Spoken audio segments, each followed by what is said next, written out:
Hello everybody and welcome to this presentation which is all to do with definite integrals. So we are going to expand on the work that you learnt last lesson on integration, and we're going to find some actual values for our integrals today using these upper and lower limits.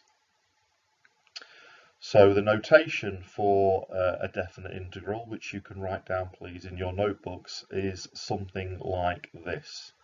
So this is just a random example of a definite integral. So we have the same integration sign, we have the same expression that we need to integrate, 6x squared, and we have the dx as well on the end of our notation, which represents the fact that we are integrating something that has x's in it.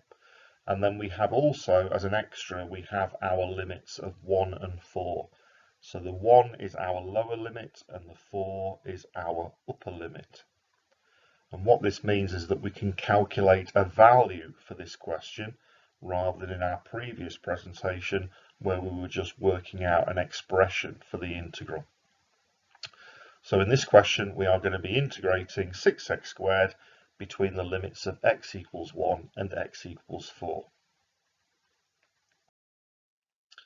So how do we go about calculating the value of that definite integral?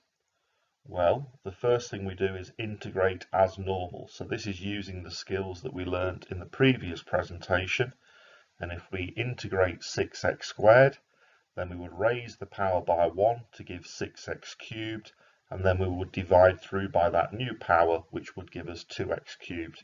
And if you feel you would like to write that down in 2 steps rather than 1, then that would be perfectly fine. So that's what we learnt last lesson.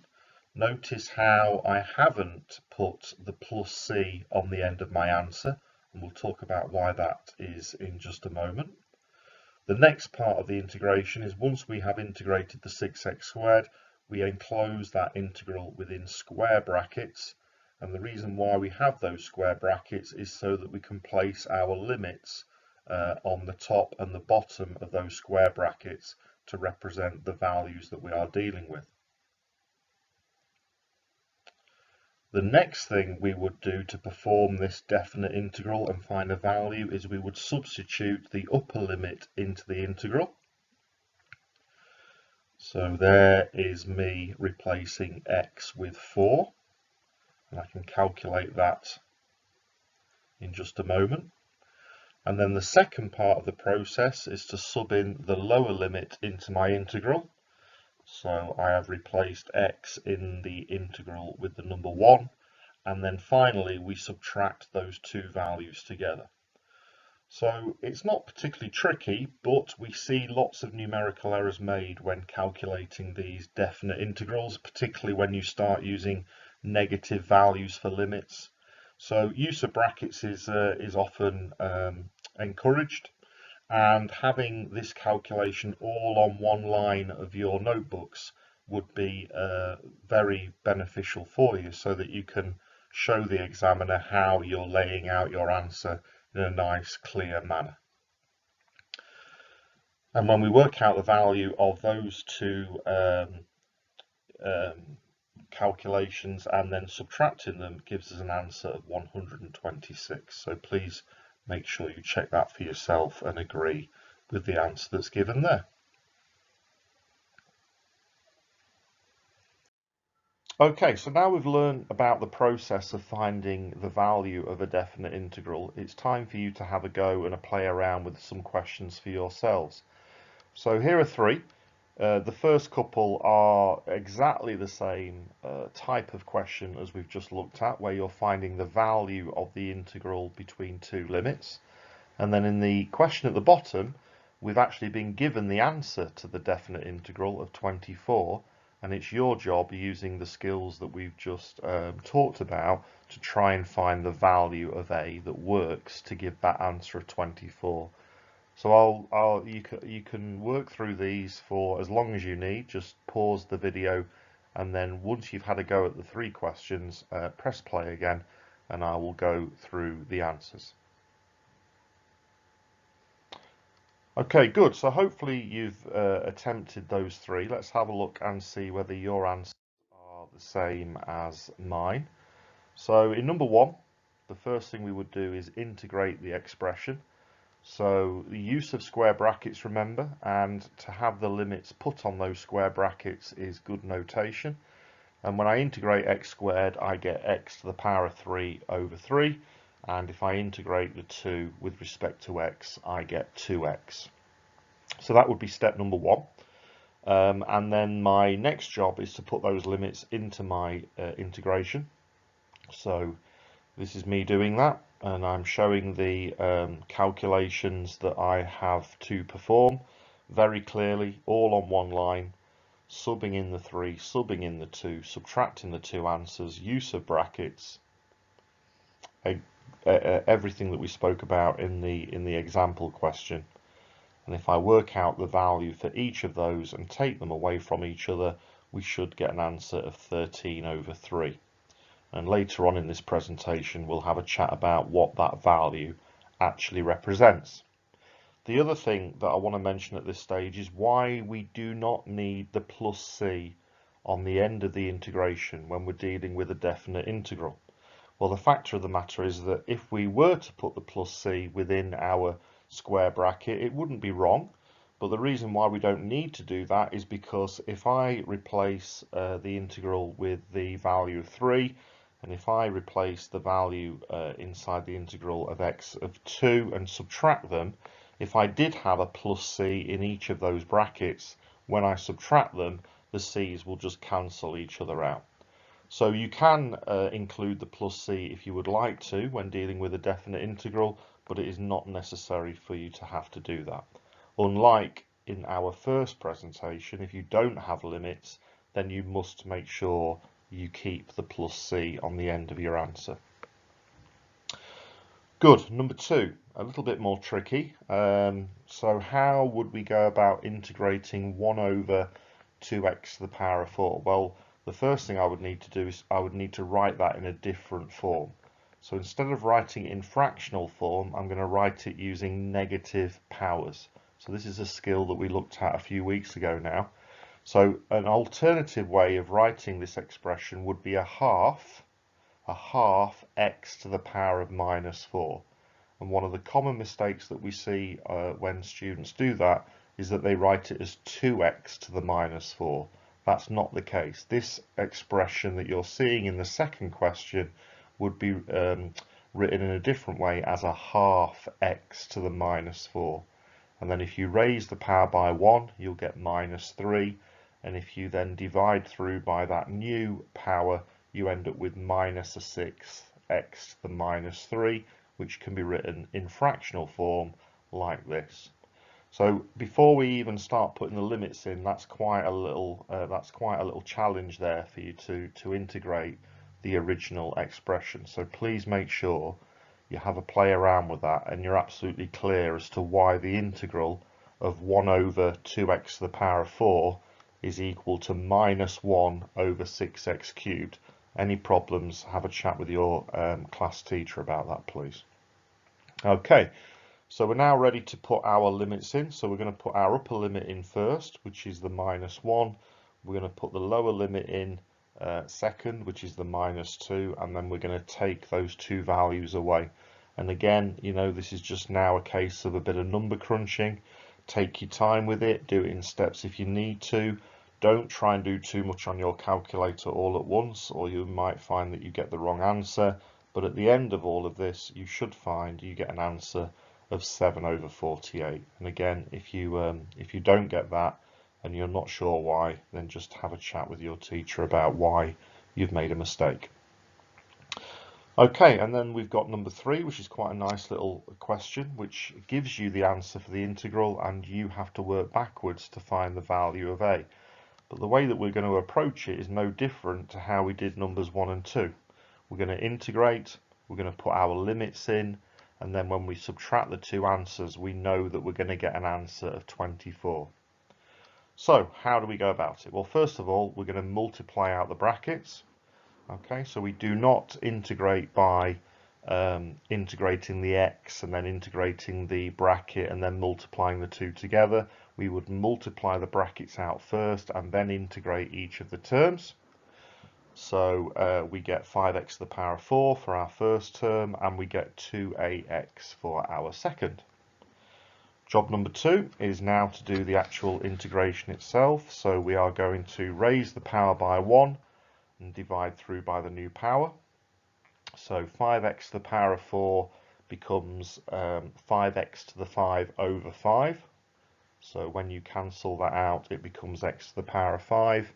And 2ax will become 2ax squared over 2. And again, the 2's will cancel to leave us with just ax squared. So we've now performed the integration. Remember, we don't need the plus c because it's a definite integral. We do need the square brackets, we do need the limits, and now we're ready to place our limits into the integral. And remember, it's the x value that we are replacing. So this is me replacing x with 2 inside the integral. And the reason why I haven't then subtracted what happens when I replace x with 0 is because if I replace x with 0, it all disappears. So I've not actually shown that calculation, but you wouldn't get marked down if you did. And the other thing that I'd like to mention at this stage is do not always assume that when you replace x with 0, it's going to give you an answer of 0. In this case it does. There will be other times when it doesn't. And then the final part of this question is to do with just solving this equation. And if you solve it correctly, 2 to the power of 5 becomes 32, 2 squared becomes 4, so 32 plus 4a equals 24. If you rearrange the equation, you solve it and get a value of a of minus 2. But a really nice little question, a problem-solving question that allows us to look at these definite integrals in a slightly different way. Okay, so we need some practice on all of those skills, and exercise 2.1 on page 116 allows you to do that. So have a go, do as many of these as you would like to do, but if you do have any problems, please make sure you speak to your teachers and do check your answers in the back of the book at regular intervals, please. Okay, good. So moving on, what we're now going to do is put those definite integrals to some use. So in order to show how that's going to work, I'd like you to estimate this shaded area, please. So using any methods that you may have learnt in the past, can you, for 30 seconds, just work out an estimate for the area and write it down on a whiteboard or on a bit of paper, please. Okay, so the estimate that I've come up with is 9, and I've done that using the traditional, squares that are more than half covered sort of approach. There's other ways you can estimate the area. You might want to, for example, split this shape up into a couple of trapezia and do it that way. I think that that's a method that's learned at GCSE. But anyway, roughly 9 squares shaded. And what we're going to learn over the next few slides is how integration allows us to find a more accurate value of this shaded area that you're seeing here.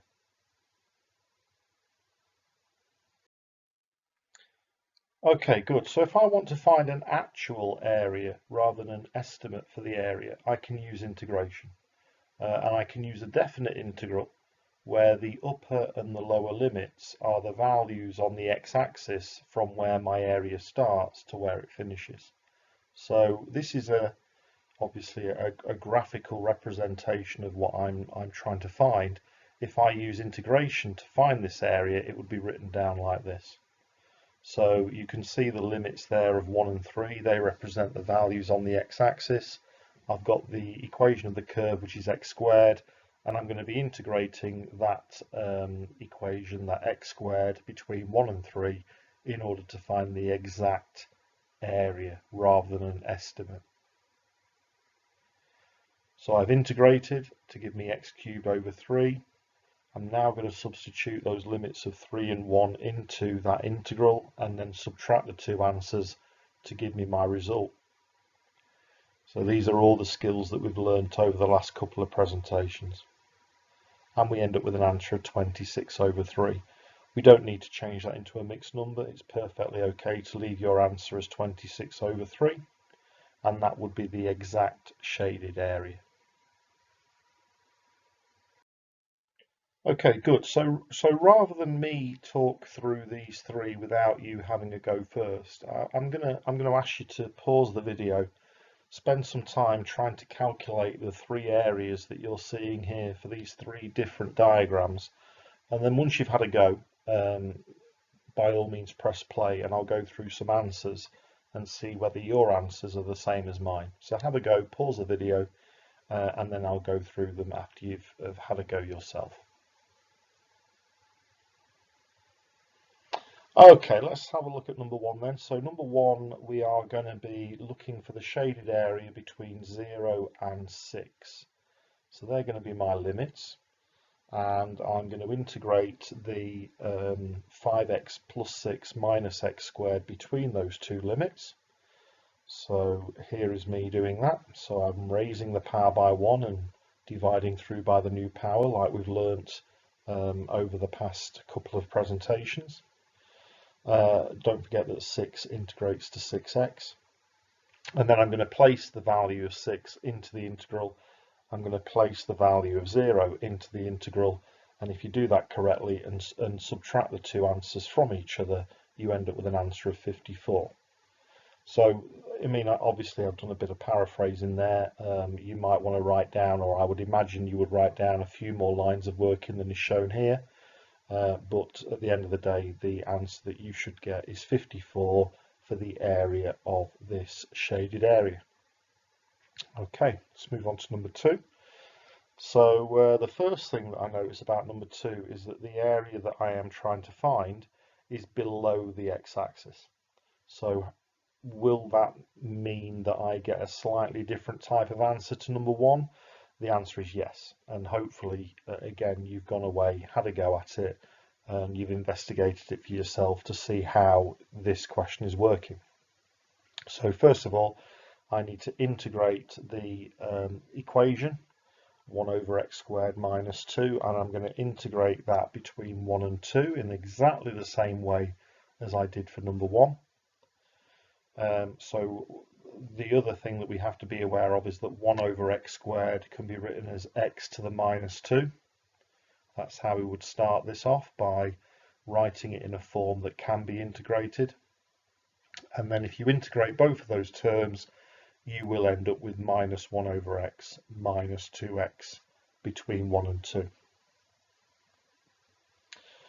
And then it's a case of putting those limits into the integral, taking the two values away, and if you do that correctly, you should end up with an answer of minus 3 over 2. Now, the reason why we have an answer of minus 3 over 2 is because the area that we are trying to find is below the x-axis. But as an extra little piece of work that we need to be aware of, we cannot have negative areas. The question said calculate the shaded area, and we have found an area of minus 3 over 2, which cannot happen. We can't have a negative area. So the actual area itself is 3 over 2. So this is quite a common exam type question where the area that you're trying to find is below the x-axis. Therefore, you end up with a negative answer when you perform the integration, but then your final line for your answer would have to represent the fact that areas cannot be negative. So please make sure that although the integral is equal to minus 3 over 2, that's not disputed. The integral has a value of minus 3 over 2, but if you're specifically asked for the area, then you must write that area as a positive value. And then that moves us nicely on to number 3, where, as you can see, we have part of the graph, or part of the area that we're trying to find, is above the x-axis, and part of the area is below. And so this is a reason why we often need to sketch the curve before we actually start doing the question. So our job, if we consider the whole thing in one go, our job would be to integrate between minus 1 and 1 the equation that you're seeing here for this particular cubic. And again, I mean, we mentioned it on a previous slide, I'll mention it again. We can't just simply integrate the x and the x minus 2 and the x plus 2. We must make sure we multiply out those brackets before we start. So we do that, and then when we integrate the resulting cubic, we will end up with, as you can see here, x to the power of 4 over 4 minus 2x squared, and we're going to be integrating between minus 1 and 1. And what happens now is if I put my limits of 1 and minus 1 into this integral and subtract the two answers from each other, we get an answer of 0. So why have we got an answer of 0 when it's obvious that the area, the combined area that we're trying to find, is not 0? So what's happening is that the area that is above the x-axis and the area that is below the x-axis, they are cancelling each other out to give us an answer of 0. So that's clearly not the case. We need to think more carefully about this question if we are asked to find the area shown on the diagram. If we're simply being asked to find the value of the integral, then 0 is a correct answer, the same as in the previous question. If we're being asked to find the value of the integral for number 2, it was minus 3 over 2. But then when we're trying to give it some context where we're actually writing down the area under the curve, we have to be a little bit careful. So this clearly isn't working. So instead, what we would need to do is think about this slightly differently and split it up into two separate questions.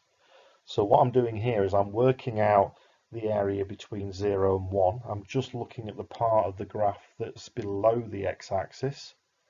And if I perform the integration using just the limits of 0 and 1, I get an answer of minus 7 over 4. Now, again, why have I ended up with a negative value? Well, I've ended up with a negative value because it's below the x-axis.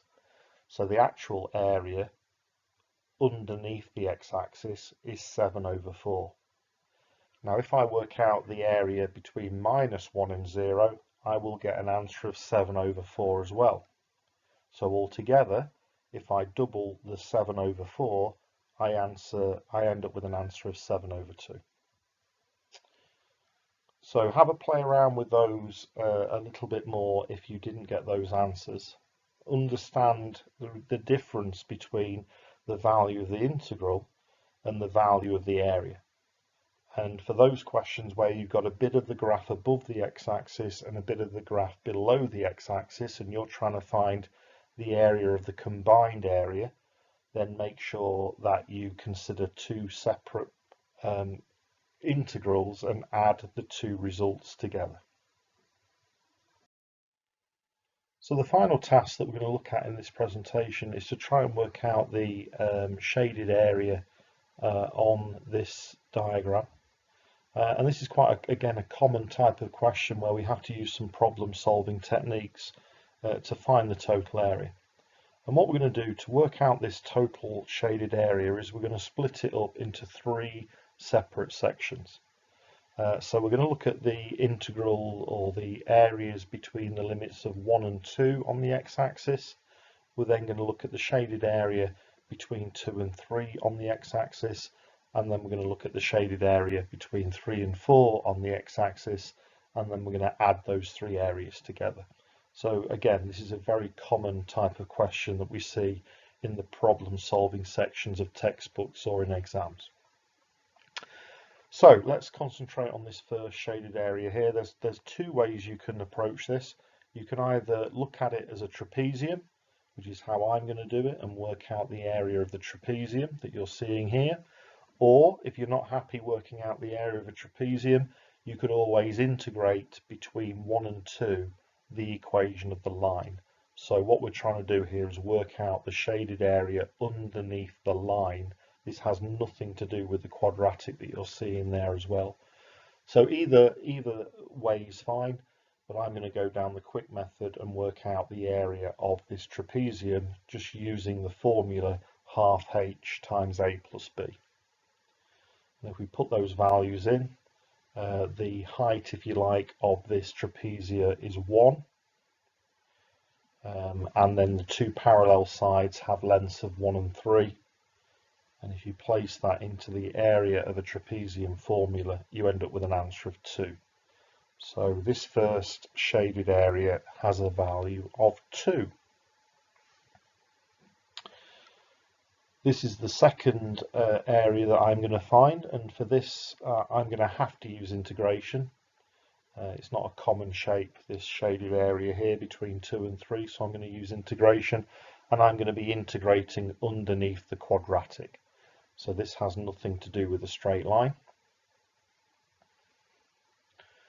So I'm going to perform this integration here, which is the integration of 3x squared minus 16x plus 23 between the limits of 2 and 3, because they're the values on the x-axis where my area starts and ends.